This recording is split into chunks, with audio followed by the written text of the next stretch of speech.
We begin today the Gemara on Daf Lamed Gimel Amud Aleph, about 10 lines down from the top of the Amud. Tana Rabbanon Payalim Shabol L'Tvayas Charan. Workers that are coming to collect their payment for the work that they did for this person, Mibalabayis, from this homeowner here. And they come into this person's house, and what happened is, V'nokchan Shoyrish Balabayis, the ox of this homeowner attacked him, or V'noshchan Kabash Balabayis, or his dog attacked him, Umeis, and this person died. Potter. The person is potter from going to Golus. This is the continuing from the sugi before that we learned about various different cases where a person was killed b'shoigig, whether the owner is chayiv Golus or not. So in this case, this person came into your private house without permission. True, he came to collect his payment, but he came into your house and your animal attacked him and he died. You'll be potter for this. Acherim oimrim, but acherim say, this refers to Rab Meir, the workers have permission to come into his house to collect their payment, and therefore, if his animal attacks him, you can be chayiv for this. So the Gemara explains what their argument is here. What's the case here? If this person, this homeowner that owes this money is available, you can find him anywhere in the city. So then, my time with acherim. Why do acherim say that you're allowed to go into his house to collect the money? You can meet him anywhere in the street to collect the money. But if this person is always found just in his home, and you're not going to meet him anywhere else in the street, so then my time at the Bava Kama. So then why is the Bava Kama saying that if you go into his house without permission, so therefore you'll be potter because you're not allowed to go in there? You can't find him anywhere else. He owes you money, so you went into his house to get paid. And says the Gemara, the case of here is as follows. Begavre, the shchiach v'loy shchiach. This is a person that he's found sometimes, but you could find him in the street sometimes, but not very often. So most of the times, you're not going to find him so easily in the street. Now, v'kari above, you're coming and you're knocking on his door. And v'amaluhuin, and he responds to the workers, yes. When he says yes, what does that mean? Is he allowing you to come in or not? So Mar Savar, in, when he says in, what does in mean? In means all. In means, yeah, come in. That's what Acherim say. Rab Meir says in means you can come in. So if he said in, you can come in. So if you came in and now the animal attacks you, if you're going to be high for that. So again, the way you read this Gemara is in means all ta mashma. In means yes, come in. Mar Savar, however, the Bava Kama holds in means kum aduchteich. In means yes, I know you're here, but stay where you are. Don't come into my house. So therefore, you're going to be, did I touch this over here right? Again, this is, you're going to be potter. Yeah, this is the Bava Kama that says you're going to be potter. Okay, so Taisus over here explains, there are two details here in the answer to the Gemara. If it would be talking about a person that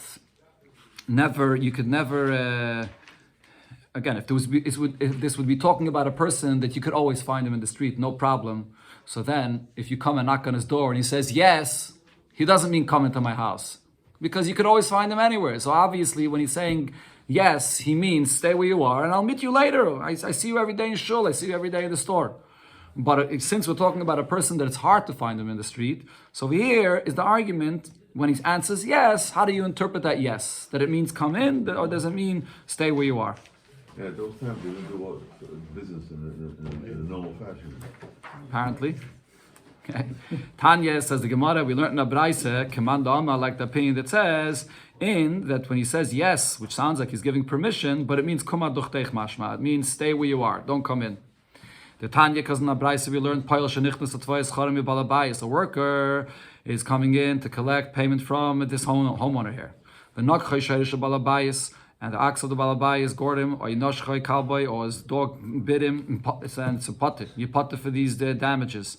Right, so before talked about in a case where he got killed, whether you be chayiv and galus or not, or here, even if it was an injury, you'll be potter for anything that happened. Afal pisha nichnas b'rishus. Now the Braise here says, even though you think you got permission to come in, what does this mean? Am I potter? If you got permission to come in, so then why, if the balabas's animal attacked you, should he be potter for this? So elolav. So the pshat over here is the kari above it, because he was knocking on the door. He was calling by the door. Can I come in? Can I collect my money? V'amalein.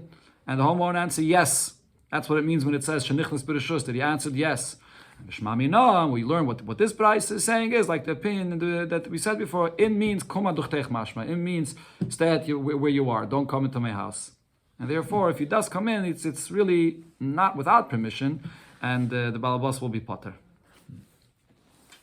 Sagt der Heilige Mishnah, Shnei Shvarin Tamen, 2 oxen that are both tamen. So here this Mishnah talks about the halacha that we have throughout the Masechta, the din of tam and muad, when an animal gores and damages or injures someone. So when it's the first 3 times, you pay half payment, chatzi nezek, and then after that it's a muad and you pay full payment. So if you had 2 oxen that were tamen, shechavlu zeh that were fighting with one another and they injured one another, and they caused damage to one another. So the halach is mishalmen b'meisar chatzi nezek. You're going to have to pay the difference in the damage, but you only pay chatzi nezek. So if one damaged the other a value of $100, and the other one damaged only a value of $50. So really now the difference over here is $50. You only have the full payment of the damage is only $50, and you pay half of that, which would be $25. Shnei muadim, if these 2 oxen that were fighting and injured one another and they damaged one another, so then mishalman b'meisar, so you pay the difference in the damage that there is nezek shalom, but you pay the full payment. That's the halacha by a muad. Echad tam ve'echad muad. If one ox was a tam and the other one was a muad, so muad b'tam, the damage that the animal with the shard that's a muad, that damage the one that's a tam, so mishalem b'meisar nezek shalom. So when he evaluates the difference between the damage that he caused and the damage that the other animal caused him, so he has to pay full payment when he estimates the difference. And tam b'muad, but the damage that the tam caused for the muad, so mishalem b'meisar, he pays the difference, but he pays chatzi nezek, half payment. The same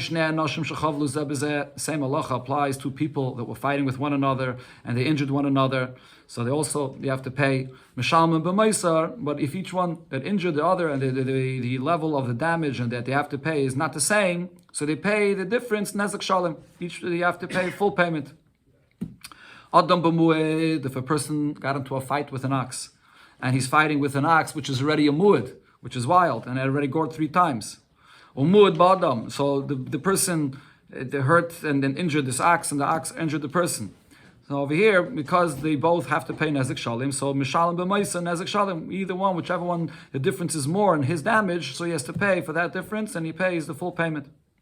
Adam betam, if a person got into a fight with an ox, but the ox is a tam, and the tam ba'adam, or the tam injured the person.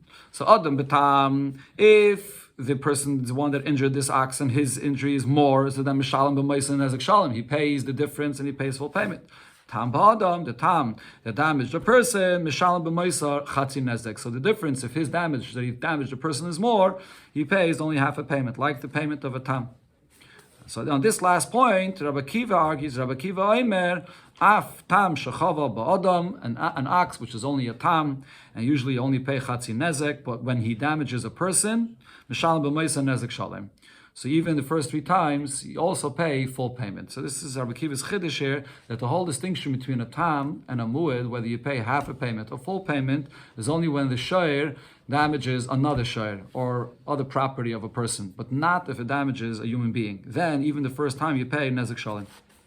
In the first case of the Mishnah, why it's only the Maisa Chatzi Nezek? It's the Shnei Shvarim. It's Shnei Shvarim. So you only pays Chatzi Nezek? Yep. Shnei Shvarim, because it's Tamen. So even the equal part, he should pay Chatzi Nezek. In the part that's not Maisa, he should pay also Chatzi Nezek. I'm not sure what you're asking. The Maisa means the difference in the damage. That difference, not sure. Yeah, Okay. but what's not the difference? I'm not sure what you're asking. But it's all you have to evaluate the difference of the damage. How one damage is more than the other, and that's what you pay. Yeah, and from so that you pay half. 1.5 then. No. Tana Rabbanon. So in the Brayso we learned the source of this machlokes between Rabbi Kiva and the Tanna Kama in our Mishnah. So the pasuk here, when it talks about the shor that gores and damages, it says Kamishpot Hazeh Ye'asaloi. So the beginning of that pasuk is here. It's talking about a shor that gores and damages a human being. It says in the pasuk Ben Yigach or Bas Yigach. So it gored a person. Kamishpot Hazeh Ye'asaloi. So what is it saying? That like this mishpat you have to paskin for this shor that damaged. So what this means is as follows. Hazeh means Kamishpat shar b'shar, just like the same halacha that there is when one ox gores another ox. Kach mishpat shar ba'adam. The same halacha applies to a shar ba'adam. And that is mashar b'shar, just like if an ox scores another ox, tam mishalom chatzi nezek. When it's a tam, you pay half. A muad nezek shalim, and if it's after 3 times, you pay nezek shalim. Af shar ba'adam, the same halacha applies. When a shar gores a person, tam mishalom chatzi nezek, a muad nezek shalim. Okay, so if you look there in the parsha, the psukim before this, there are a few psukim there, and first it brings the halacha of a shar paying chatzi nezek, the tam. Afterwards, it brings the halacha of a muad, that you pay nezek shalim, and then comes this pasuk, kamishpat hazeh. So according to the Bava Kama, kamishpat hazeh means, just like what it says earlier in the psukim, both tam and muad. Rabbi Kiva, however, Rabbi Kiva says, there's a reason why the pasuk says kamishpat hazeh. The word hazeh means like this mishpat, which means ketachtain, like the later pasuk, meaning the pasuk that it says there right before this pasuk. This is pasuk lamed aleph. Right before this in pasuk lamed, or maybe in pasuk chavtes, right before this, the halacha that it says regarding muad, full payment. That's what hazeh means. It goes on that pasuk. V'loi kelya, not like the earlier pasuk where it talks about tam. So therefore, hazeh is saying that because it's talking about an ox that gored a human being, you always pay nezek shalim. But on that, Rabbi Kiva adds, Yachol mishalim mino aliyah. I would think that the halacha should be totally like a muad that not only pays nezek shalim, but also the source of the payment comes from the best of the person's possessions or the best of his property. Unlike a tam. By a tam, where did the payment come from? The payment comes from the body of the actual ox that gored and did the damage. Migufay, as we'll see soon in the Gemara.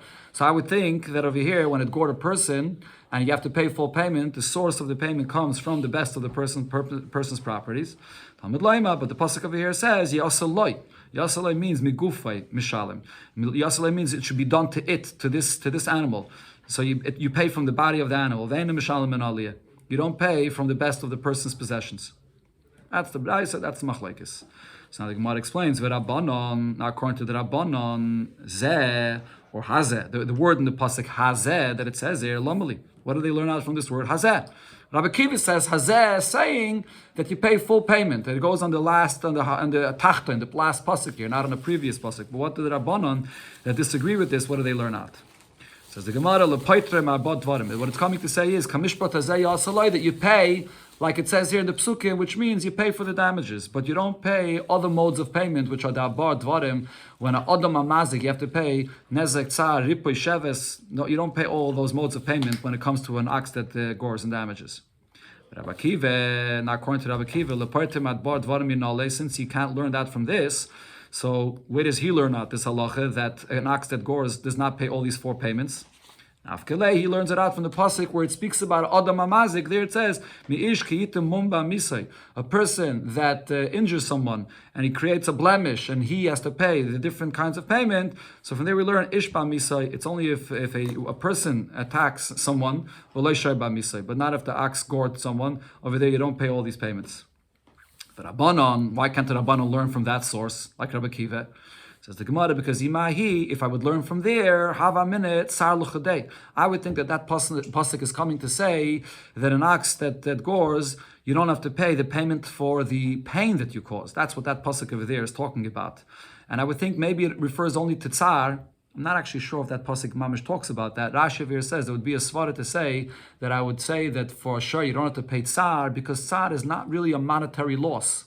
It's a chiddush b'chlal that you have to pay for pain that you cause someone, even though there's no monetary loss involved. All the other modes of payment, there's monetary loss involved. You pay for the damages, you pay for the doctor bills, you pay for the fact that he lost his work, and so on. So, but tzar, there's no monetary loss. But for the doctor bills or for the loss of his work because of this injury, maybe you should have to pay. Kamash Malon, that's why according to the Rabbana, that is, you still need another pasuk here, Kamishpat Hazeh, to exclude that you don't pay any of those payments. An ox that has the value of 1 money, let's say $100. And it gored another ox that was worth 200 zuz, or $200.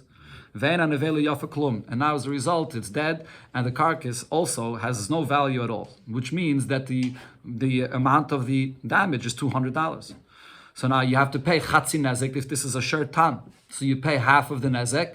Where do you collect your payment from? Noitul es hasher. You take the actual ox itself that gored and caused this damage. You pay migufay from the actual ox itself. And since over here the ox that gored is the exactly that payment of a half, 100. That's the value of this ox that gored. So the nizik collects and takes this entire ox for himself. And the pasuk actually, when it talks about the payment of chatzi nezek, over there it says v'chotzu es kaspay v'gamas hames yachtzon u'mochrus asher achai v'chotzu es kaspay, that you take the ox that gored and you split it, and half remains by the mazik and half goes to the nizik. So the pasuk is talking about a case that the ox that gored is worth $200, double what our Mishnah is talking about, and then you split it. But over here, if the shayr is worth the exact amount, $100 of what the half of the payment is, so then you get the nizik gets the entire shayr. Says the Gemara, Masnisen Mani, who is our Mishnah going according to? When the Mishnah here says that the nizik just takes the shayr all for himself right away. Who is this like? Rabbi Akiva. This is Rabbi Akiva's opinion. The Tanya, because we learned in the Braisa fundamental machlokes regarding the payment of chatzi nezek that is collected from the body of the animal itself that damaged. Yusha masher bebezdin, you have to evaluate the value of this ox that gored and damaged in the bezdin. Divrei Rabbi Shmuel. That's what Rabbi Shmuel says. Which means that the mazik can't just come and take the actual shayr itself. We're not going to say that the actual ox itself that gored now automatically and right away belongs to the nizik. No, the payment is going to come based on the value of what the body of this shayr has, but you have to go to the bezdin and evaluate what the value of this body is, and then based on that, you can come and collect. Rabbi Akiva, however, Rabbi Akiva says, huchlat shayr, that this ox that caused the damage is right away, huchlat, how do they translate over there, huchlat? Automatically transferred. It's automatically transferred, right? And right away, it goes into the possession of the nizik. Okay, so the Gemara now explains, "But my kamiflagi, what's the what? You have to go to Bezdin to paskin about this, but he becomes right away a owner of this shayr. Automatically, he owns it. Right? In other words, the point is, we'll see up here in the continuation of the Gemara. The Gemara will explain. Let's see right now. But my kamiflagi, what are they really arguing about over here?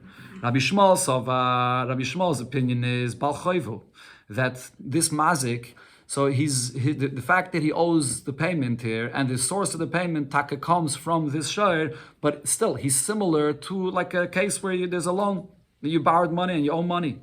And v'zuziu the masikle. So therefore, this nizik is collecting money based on the value of the body of this shayr, which means the actual body of the shayr, the nizik doesn't get an ownership in this body. It's based on the value of this body that he can now come and collect his payment. Right? The relevance of this is that, let's say the body of the shayr is worth less than chatzi nezek, so you're not going to get a payment more than what the value is. The Torah says you get up to chatzi nezek, but you don't necessarily get chatzi nezek. It could be less as well. So according to Rabbi Shmuel, there's a shibud. There's a lien on this ox now that gored that you can collect from there. If you can't collect from anywhere else, you take it from the body of the ox itself. But you go to the bezdin and you evaluate the value of what this ox is, and then the mazik doesn't have to necessarily give you this body of the ox itself or even part of the body. He can pay you with money in any other way. That's Rabbi Shmuel. Rabbi Akiva Sova, however, Rabbi Akiva says, no, shutfininu.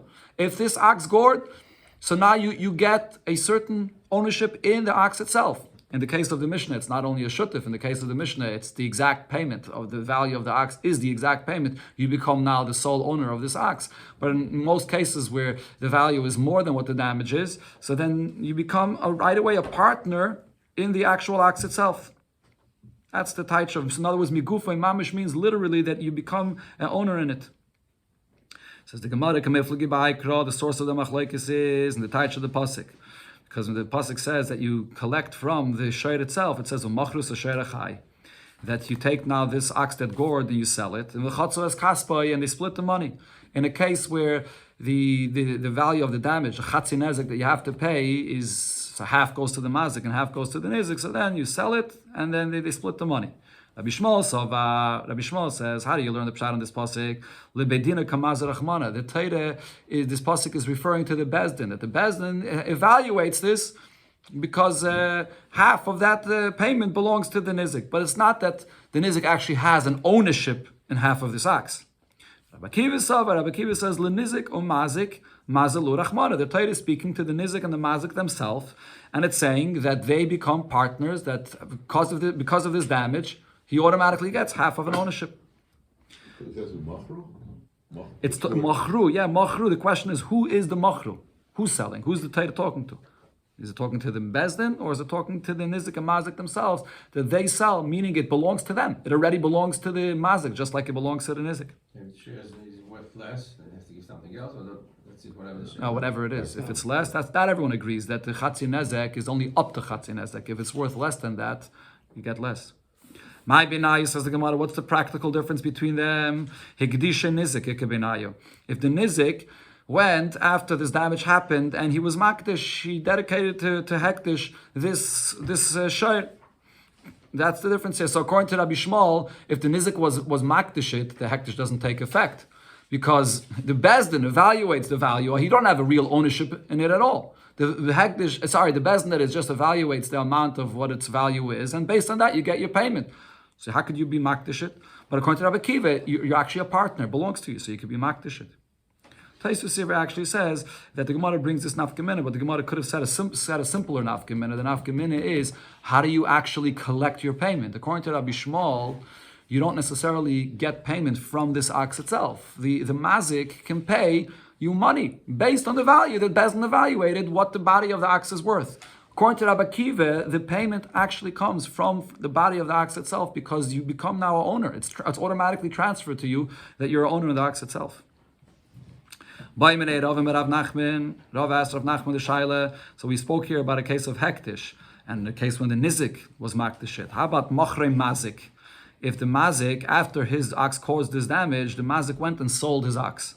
Well, according to Rabbi Shmuel's opinion that says that you have to now just evaluate it in Bezdin and then the mazik has to pay based on that value, what happens if he sold the ox itself?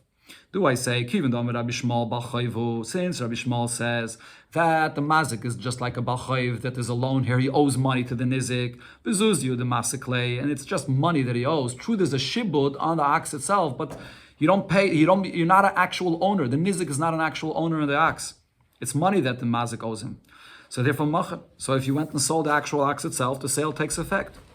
Or perhaps I can say, kivin the mishabed leilenizik. Since even according to Rabbi Shmuel, there is a shibud, there is a lien on the actual ox itself.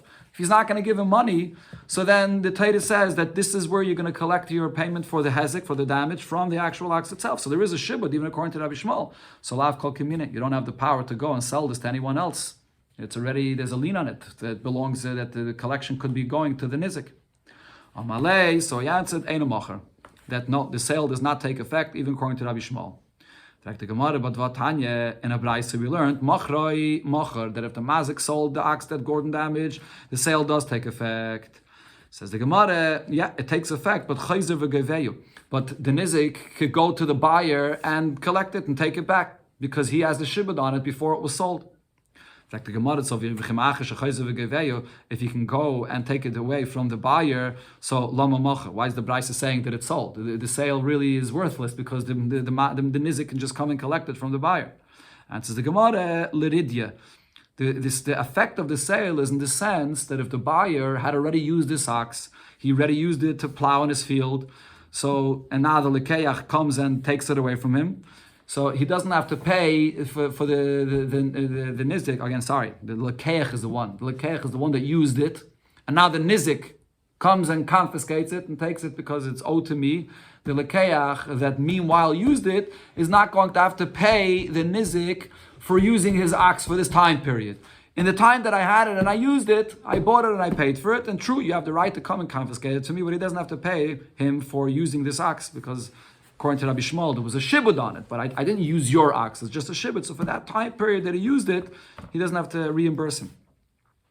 Okay, but now the Gemara asks on this, what do we see over here? According to Rabbi Shmuel, he described this payment as a payment of a loan, and there's a shibud on this ox, and after it's sold, the nizik can come and confiscate and collect it for the money that's owed to him. Says the Gemara, if so, shmami no. Can we learn from here that the same would apply to every loan? that lava, if a person borrows money and then a moicher metaltalin, and he sold from his movable items that he has, Bezdin goivin loy mehen, will Bezdin now go and collect and allow this malva to collect from a buyer even when it comes to movable items? Usually we know the halacha is when you owe money and the shibud that there is on the possessions of the loive, of the borrower, is only on karkais, on properties, not on movable items. Over here we're talking about a shayr, a movable thing, and it was sold already, and still we say that because of the shibud, the nizik can go and confiscate it. Why do we say such a thing? Usually when there's a loan, we don't say that you can come and confiscate a movable item.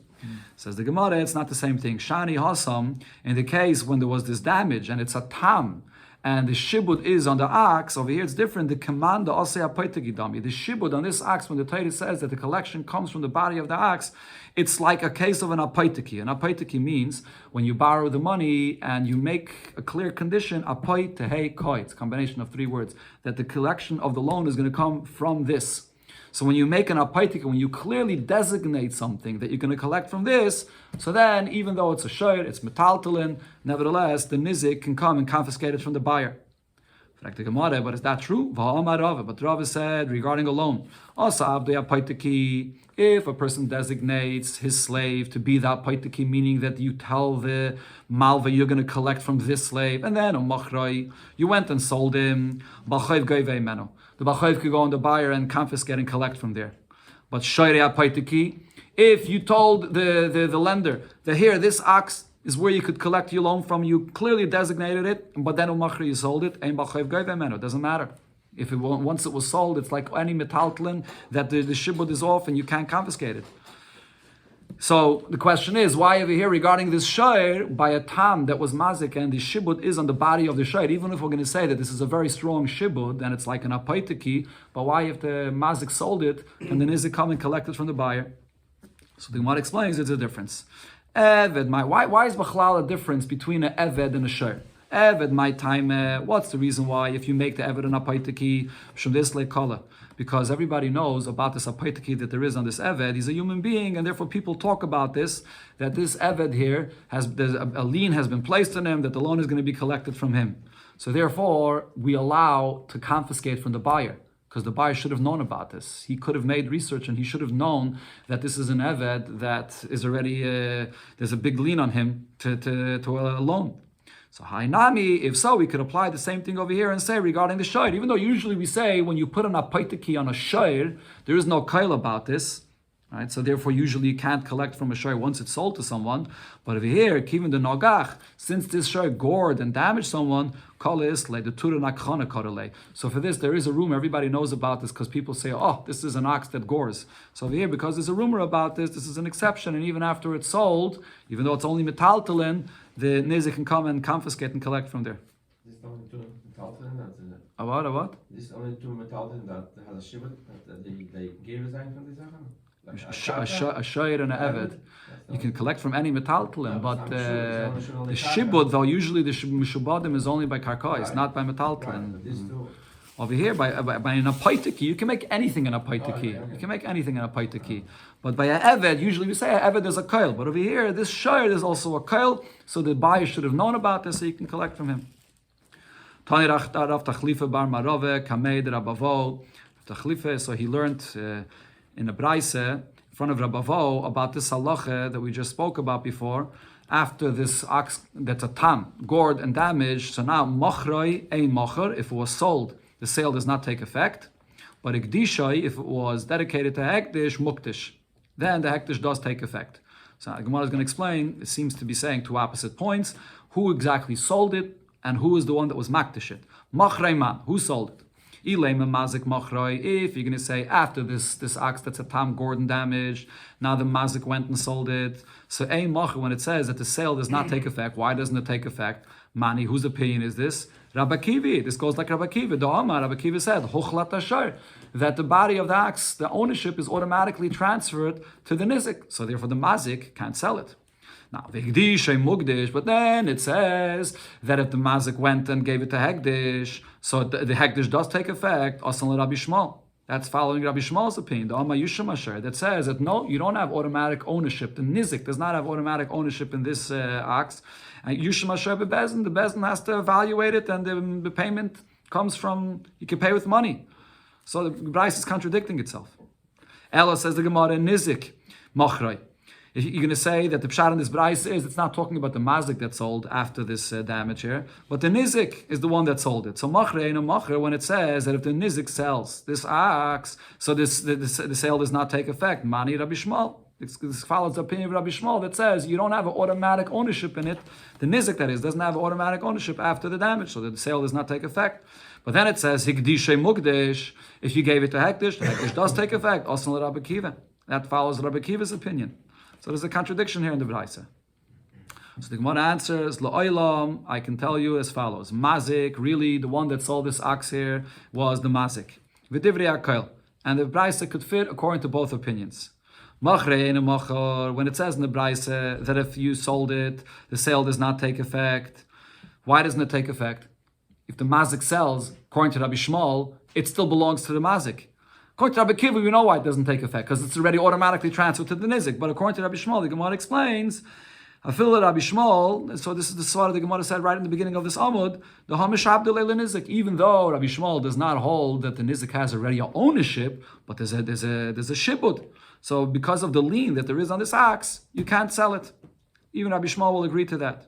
Then when it says Hekdish Mukdish, when the Mazik gives it to Hekdish, or the Hekdish does take effect, Rabbi Kiva, so this is even according to Rabbi Kiva. How does the mazik have the right to give it to hektish if it already belongs? The ownership was already automatically transferred to the nizik. But Rabbi Kiva would agree mishum de Rabavohu, and this is gzeide with the Rabbana. What Rabavohu said, Rabavohu gzeide shemeyayimru hektish yetz b'lei pidyon. Because otherwise, if you're going to say that the hektish does not take effect at all, and you don't have to give a pruta, something to redeem it from the hektish, people will think that you can take something from the hektish even without redeeming it at all. So even though al pitayra minatayra, that is, the hektish did not take effect because it doesn't belong to the mazik anymore, but still chacham were geyser that you should give something to redeem it. That people shouldn't think that you took something from hektish without paying.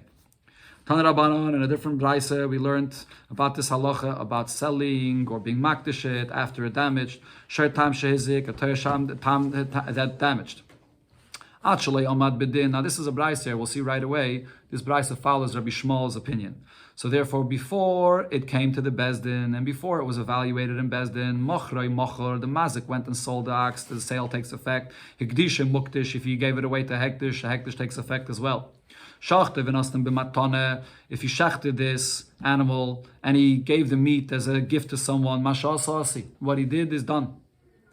Mishamad Bedin, but then after they already came to Bezdin and evaluated it in Bezdin, so now according to Rabbi Shmuel, he holds that you have to evaluate it in Bezdin. So once it was already evaluated in Bezdin, now Machrei and Mocher. At this point, no, the sale does not take effect. Hikdishay and Mukdish, the Hekdish does not take effect either. Shachte v'nastem b'matonu li'asav v'le'klum, you shechted it, you gave it as a gift. What you did is nothing. Another halacha here, Kadmu balichayves v'igbiu. If this ox that gored and damaged someone, and it's a tam, and you take the collection based on the value of the body of the animal itself, but this owner of this ox, he owed money to people, and now those balichayves, those lenders came, and they collected their payment, and they took this ox itself. Ben chav achalei hizik, ben hizik achalei chav, whether the money was owed to them before this damage took place, or whether the damage took place first, and then they borrowed money, this person borrowed money from him, so the loan came later. Leyasu v'loy klum. If they want to collect their loan from this ox itself, they can't. Because the payment of this ox comes from the body of the animal itself. This is all regarding a mu'ad. Sorry, that's all regarding a tam. Now, mu'ad shehizik, the brayse continues, but if it's a case of a mu'ad that damaged, now the payment of the mu'ad is full pay, and it doesn't come from the body of the ox itself. You just pay from the best of money or properties that you have. So, bein shamad bedin. Whether there was a dintayra already about this, bein shalayamad bedin, there was no dintayra about this damage yet. Machrei mocher, the mazik that sells his ox, the sale takes effect. Hikdish mukdish, the hektish takes effect. Shachte v'nasim b'matanim mashasi yasi. You shechted, you gave it away. The gift is done. If there's any lenders that come and want to collect from this ox itself, Ben chavat shalei hizik, ben hizik at shalei chav, regardless of when that loan took place, before the damage, after the damage, mashasa asay, whatever they collected, they can collect from this ox itself. Why? Since we're talking about a mu'ed, the payment comes from the best of the mazik's properties, and it doesn't come from the body of this ox itself. Says the Gemara, so the Tan in this Braisa said, that if he sold it after the, what is it talking about over here again? Going back to the beginning of the Braisa, actually Amad Bedin, before there was the Din Teire, so the Mocher. So according to Rabbi Shmuel, the sale takes effect. So the Gemara explains, what does it mean that the sale takes effect? In the beginning of the Amud, we said that even according to Rabbi Shmuel, the sale does not take effect. What does this mean? So the Gemara already explained it before. What it means is l'radya, that the nizik can come and confiscate from the buyer this ox, even according to Rabbi Shmuel. But for the time in between that the buyer used it to plow for, he doesn't have to reimburse the nizik for that. That's what it means that the sale took effect, just for that time period. Higdisha mukdish, when it said that the hektish takes effect, so what does it mean it takes effect? Mishum de Rabavo. It takes effect, like Rabavo said, Shachtei v'nastam b'matane, Shachtei v'nastam b'matane is ready. The next thing, this is what the Gemara quoted before, what Rabavo said, that the only reason the hektish takes effect is so people shouldn't make a mistake and think that you can redeem from hektish without paying. Okay, the emphasis is that this is before the Gemara brought this svara according to Rabbi Akiva. Now the Gemara is bringing this svara of Rabavo, even according to Rabbi Shmuel, which means that otherwise you wouldn't be able to be makdish it. Okay, sagt the Gemara weiter, Shachte v'nastam b'matane. The Braisa said that if you shechted and you gave it as a gift, masha asa asi. What you gave away, you give away the meat, it's done. Says the Gemara, Bishleim v'nastam b'matane. When it says that if you give this ox that damaged as a gift, Mashasa also, if the Brais would say regarding that what you did is done, I could say what the Brais would mean is Leradya, that the gift that you gave to this person, if he used it for a time period to plow, so he doesn't have to reimburse the nizik can confiscate it from him, but for that time period, he doesn't have to reimburse him. But Ela Shachtoi, but what's the Brais saying over here? You didn't just give it as a gift, it was shechted, and you gave away the meat. Why could you go and give it away? Laisi v'lishtalim mibisrei. The nizik should say that I could collect the payment of my damages from this ox itself, from the body of the ox itself, even though it was shechted already. It's not too late. Still, I can collect from the meat from this ox itself. Why could he just give it away and what is done is done?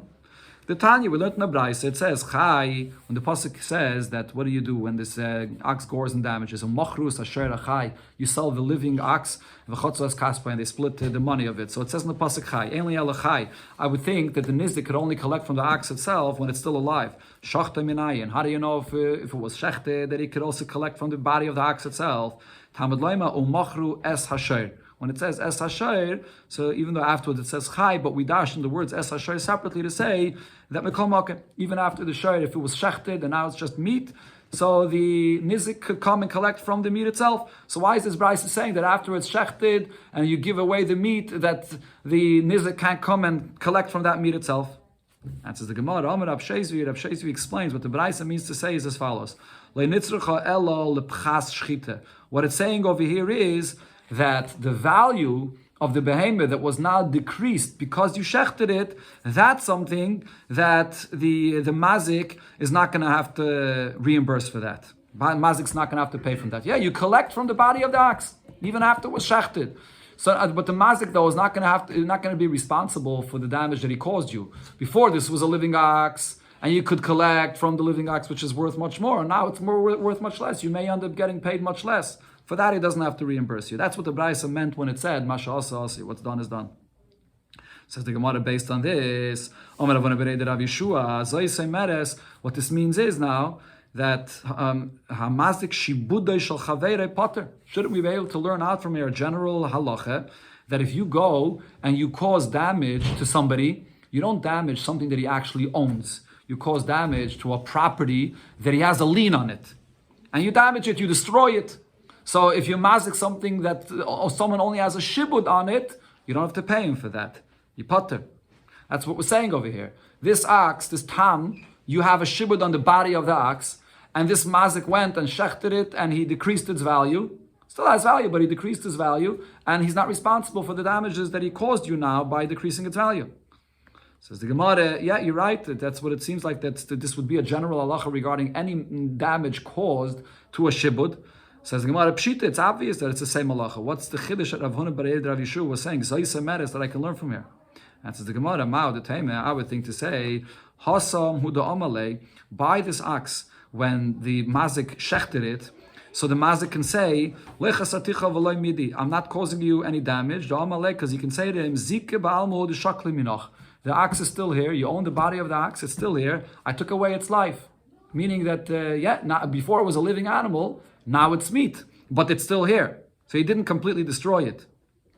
But otherwise, in a case where a person goes and totally destroys someone's property, which he had a lien on it, so over there I would say l'chayiv. Over there, if you completely destroyed it, maybe you should be chayiv for that. Kamash malon. That's what Rav Yeshua was saying, that if you damage someone's property that wasn't his yet, he just had a lien on it, you're not chayiv for that.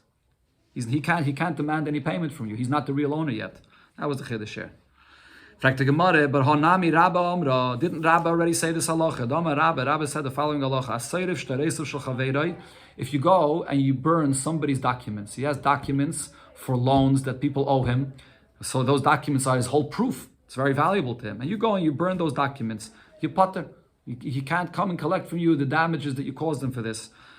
Why? Because the actual documents itself, you didn't cause a damage to the loan itself. It's just a means of how you're going to collect it. But the Torah is not mechayiv unless you actually damage a person's physical property of ownership, not a document that you can collect with it. Similar to the halacha of a shibud. It's not yours yet, and for that you're not chayiv. So over here you see that Rabbi is saying this halacha that when you damage it, and you totally destroyed, you totally burnt these documents, but still you're going to be pater. Says the Gemara, you still can't learn it from what Rabbi said.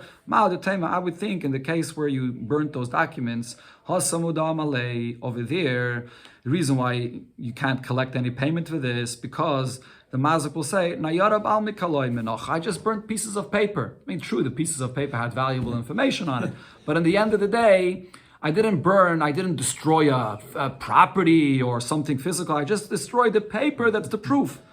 That is, however, if you go to a property that someone has a lien on it, and you go and you destroy the property, you dig pits in it, and you destroy the whole property, I would think l'chayiv, even though he's not the owner yet, but nevertheless, this is where his shibud is, I would think that you should be responsible for this. Kamash malon. So that's the halacha. That's what it's teaching me over here. The hahacha command the chafa b'bayir shichin and ma'idis dami. Over here, when you take this ox and you shecht it, so you're doing an actual damage in the physical ox itself, which there's a lien on it. It's not like just burning a document. You're actually doing a damage in the physical ox itself, and therefore v'ka'amar, the Braisa says masha asi that what's done is done, and you can't collect any of the damages. So the same thing is also regarding a property which there's a lien on, and you can't collect any of the damages. Okay, let's see one more piece. The last piece that it said in the Braisa was Kodme balichayves v'higbiu. What happens regarding this ox, that there's a lien on it because it's a tam, but then there were balichayves, there were people, lenders, and they came and collected and took this ox. Ben chavat shalei hizik, ben hizikat shalei chav. It doesn't matter when the loan was, if it was before the damage or after the damage. Liyasav alei klum. Their collection is worthless. Because there's a lien on it that belongs to the nizik because he collects from the body of the ox itself. So the Gemara asks on this, if it was a case where the damage happened before the loan, so then it's understood because nizakin kadmu, since the damage happened first, so they have the first right to collect, the nizik has the first right to collect from the ox. But if the loan was before the damage, so then the Baal Chayv, he has the first right to come in, he has to collect his loan from here. Furthermore, the Gemara asks, even in a case where the damage did happen first, but nevertheless, Baal Chayv Kadim, if the Baal Chayv nevertheless came and grabbed, once he grabs, and he grabbed because he's owed money, so once he grabbed, he should be able to keep it. Why is the Braisa saying that if he grabbed it, we still give it back to the nizik? Says the Gemara, Shma mina. What you can learn from here is Baal Chayv Mu'ucher Shekodem V'Gava, that a Baal Chayv, that the money that was owed to him later, he wasn't owed the money before. the money was owed to him after this damage already happened, shekadam v'gova, and he came and he collected first, mashagova loy gova. What he collects, even though he went and grabbed on his own, but what he collects is not, he doesn't have the right to collect. Right? Of course, the Chatchila, if he should wait, he's the one, he was owed the money afterwards. But over here, what we see is even if he grabbed it already, we don't allow him to keep it. Says the Gemara, you can't necessarily prove that from here. If someone's owed money and he goes and grabs on his own, even though he was owed the money after the damage already happened, but once he grabs it, he can keep it. But over here, that's when you have loans. You owe the loan to one person, you owe the loan to another person. So even the one that comes second grabs first, he's going to be able to keep it. But over here, when it comes to damages, when there's a nizik that it's owed to first, this is different. Shani Hasam, the Amalei, because the nizik could say to the Balchayv that grabbed this ox, Ilu Gaboch Have. If this ox was by you, wouldn't I be collecting this ox from you? The high to the askin, my name is Shalamna. My halacha as a nizik in a case of a tam is that I collect my damages from the actual body of the ox itself.